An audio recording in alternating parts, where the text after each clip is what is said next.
Love it or leave it. You've heard it already. Love It or Leave It is going back on tour this summer. We're bringing the Eras Tour. I'm doing some promo. Sorry. We got to move things along. All right, Love It or Leave It is going back on the road. We're going to, the Eras Tour is coming to San Francisco, and tickets sold out for our first show that we're adding a show on Thursday, June 22nd. If the show is sold out, why even bring it up? Because we're adding a second show. Because we're adding a second show at the Palace of Fine Arts. Because Just say the time of the second show. Because I need people to know. You don't have to say. Demand. That's like when they go, tickets are going fast. Well, then why fucking bring it up? Because I need people in San Francisco to understand that they've already missed the first show, so time is of the essence. It's punitive. People in San Love Francisco. It or Leave It as a live show is nothing if not punitive. That is the spirit that we bring to every episode. Get your tickets at crooked.com/events. And now for a segment we call Hot Takes. Here's how it goes. You'll have 30 Maybe you want to bring up another show that's sold out. Maybe you want to tell people no one else can come in here tonight. No, Is that a good thing? Yeah, but it's close enough to sold out. Tell them. Love it. Tell them no one else can come in here. This is so exclusive. This is a tight group. That's it. We're done. Yeah. You made it. Leaving. There's huge lines. Oh my God! There's like a Trump rally. Here's how it works. We're doing hot takes. Everyone will have 30 seconds to defend a completely indefensible position as if it were your own. You get one skip, but what you skip could be worse, like going from raining frogs to killing the firstborn. Let's see what we've got. I'm disappointed by the results of the Wisconsin Supreme Court election. I like the other guy. Let's do the next one. Let's skip it. There's nothing more pathetic than someone who won't date someone older than they are. Okay. No, let's do the next one. I'm going to do one more. We're going to do one. Let's do one more. I don't care. Well, boo me all you want. I'm not actually excited to tour. Cities that aren't LA have a bad habit of totally sucking. All right, I'll take this on. Here's the thing. There are two cities, New York and LA. And I am aware that there are other places, but you can't really call them cities, not in the traditional sense. And I'm happy to visit those other places and experiencing what they're trying to do an impression of what it would be like if they were LA or New York. And I also appreciate that they try their best to keep up with what's going on in our two real cities. No timer started. No timer graphic yet? Maybe they'll get to it eventually. Well, anyway, I think this went great. I think... no. I was, because originally I really like all the places that I go, but now that I heard what you have to say, I realize I'm wrong, that a lot of the places are just New York, LA wannabes, and, no great art museums, but, maybe a crafts fair, that kind of thing. Yeah. Well, yes. I mean, I just think maybe. It's like, if you go, some of these, you go to an art fair, and it's like, what percentage of the art involves spray paint? That tells you kind of a lot. Yeah. Also, not a lot of these places have cheesecake factories. Oh, I'm sorry. You don't like the best restaurant? We're off the rails. Let's do another one. The AI we have available right now is doing real, creative, groundbreaking work. And I gotta say that's true, because where else can you get your own erotic fan fiction written to your specifications, If you want to see the Easter Bunny have sex with somebody from Dungeons & Dragons, the AI will tell you, I'm sorry, as an AI language model, I'm not allowed to do that for you. And that's honestly what should happen every time you type one of your perversions into a box on the internet. Oh, because I was going to give you a link. Oh, I feel awful.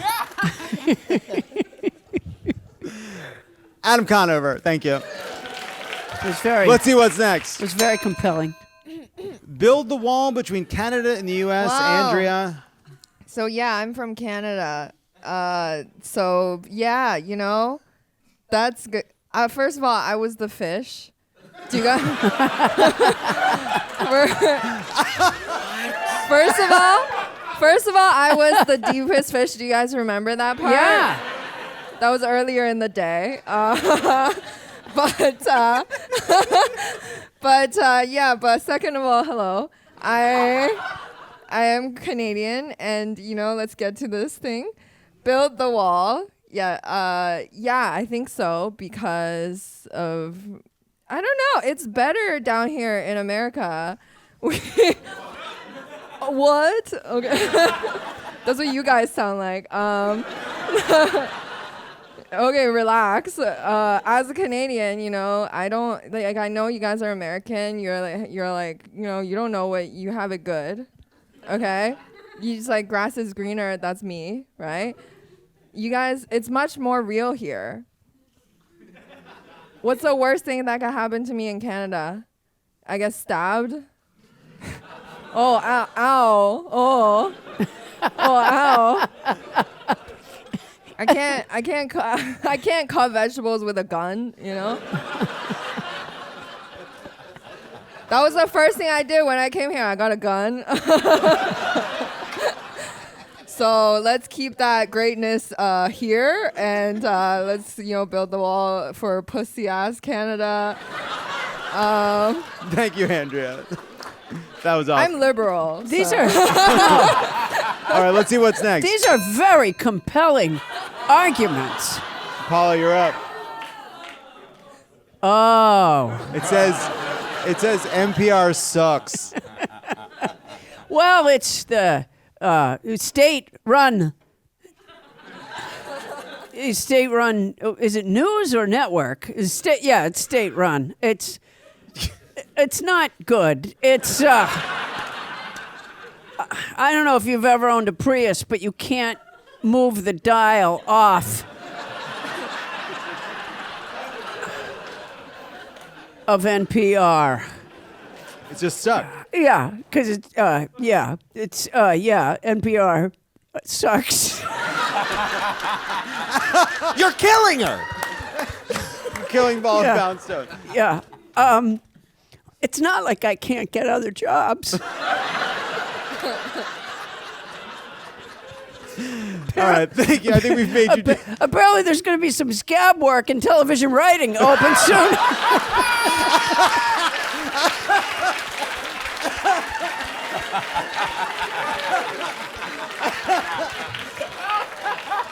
All right, yeah, that's Paula just ruins one final everything. note on NPR sucking. If you're looking for a scab TV writer, reach out to Paula Poundstone. Yeah. She'll cross the picket line and give you some A+ material.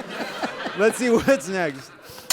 We need more theater majors. Zach, take it away. Life is a story. And who amongst us doesn't need to be told a tale? Most of us live, sad, boring, meaningless lives. But some of others of us are called to the boards. Lured by the spotlight.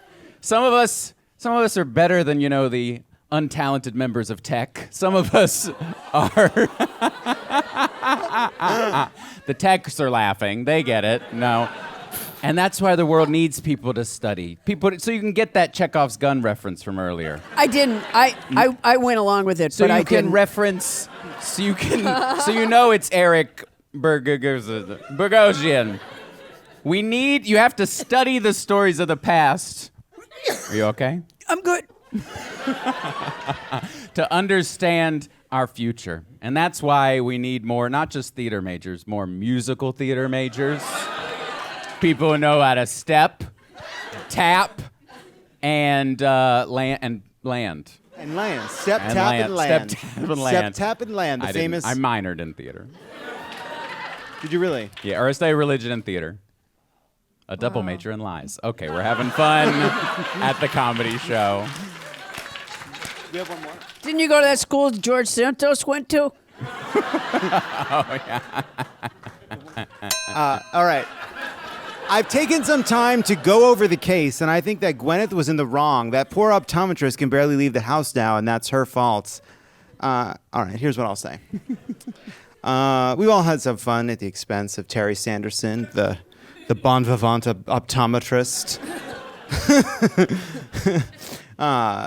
who leaves everywhere he goes fallen actresses and broken hearts.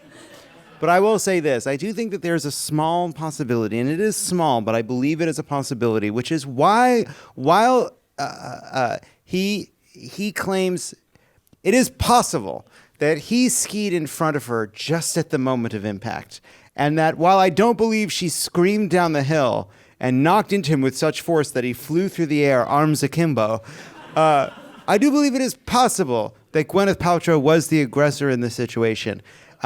There are crazier things to imagine in this crazy world of ours than the fact that a ski instructor, so enamored by the celebrity of the star of Shakespeare in Love, that he went along with the story. Lest we forget that he filed his report about what happened not immediately after the ski collision, but after lunch with the Paltrows. A detail I elided when I previously gave my closing remarks because I am her attorney. And another thing. Skiing. I don't know. This is what we're doing. Is it exercise? It's like you're wearing these boots and it's cold, but your feet, parts of you are sweating, parts of you are freezing. It's all day. I don't think it's exercise because the mountain does most of the work. I don't know. I'd like to see her involved in other lawsuits from now on. Where people are like, Jesus, I was in the produce aisle at the Whole Foods and fucking Gwen Paltrow just nailed me with her cart. Oh my God. Well, one of the things that did happen in the trial is that apparently on Jimmy Kimmel, she told a story about being a klutz who's constantly running into people. Oh. And the lawyer, who was I think the best person they could find in Utah, was like, you can't let that in, and the judge went along with it. But that probably pissed off the Terry Sanderson lawyers. Was like, come on, she kind of confessed on Kimmel. Wow. But I think she should do just a classic slip and fall, just kind of a whoopsie daisy, in the theater term, the slip and fall. Is it? No, it's No, a Better Call Saul term. It's a Better Call Saulism. The point being, Gwyneth Paltrow on the stand in Sanderson versus Paltrow is the greatest performance she's given in more than a decade. It reminded me that Hollywood needs her. She's excellent. And Sky Captain in the World of Tomorrow may not have been the right vehicle, but I don't think that's a reason to abandon the whole fucking industry. Gwyneth, put the jade eggs aside. We want you in pictures. I think we got to leave it there. And that's Hot Takes. Yeah. When we come back, we'll end on a high note.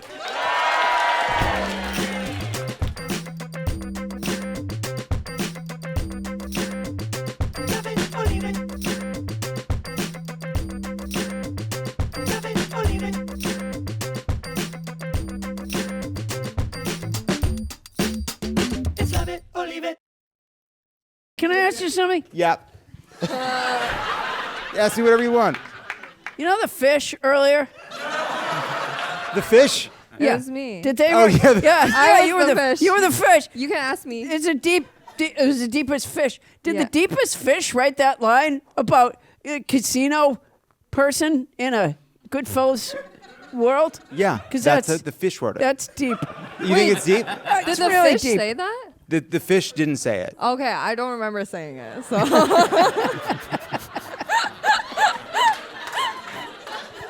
Hey, everybody, here's what we're going to do. We're not ending the show. You can leave whenever you want, Let me tell you something. but we're going to just stay and talk this out. If Andrea does not do a run on Broadway, a one-woman show as the deepest Thank you. fish, Thank you. then there is no justice in this world. No justice in this Exactly. goddamn world. That's our show. Thank you so much to Zach Zimmerman, and check out his book. Thank you. Adam Conover, Paula Poundstone, Thank you very and much. the deepest fish, Andrea Jin. Thank you. There are 577 days until the 2024 midterm. Wow. There are 577 days until the 2024 elections next year in Jerusalem. Have a great night, everybody.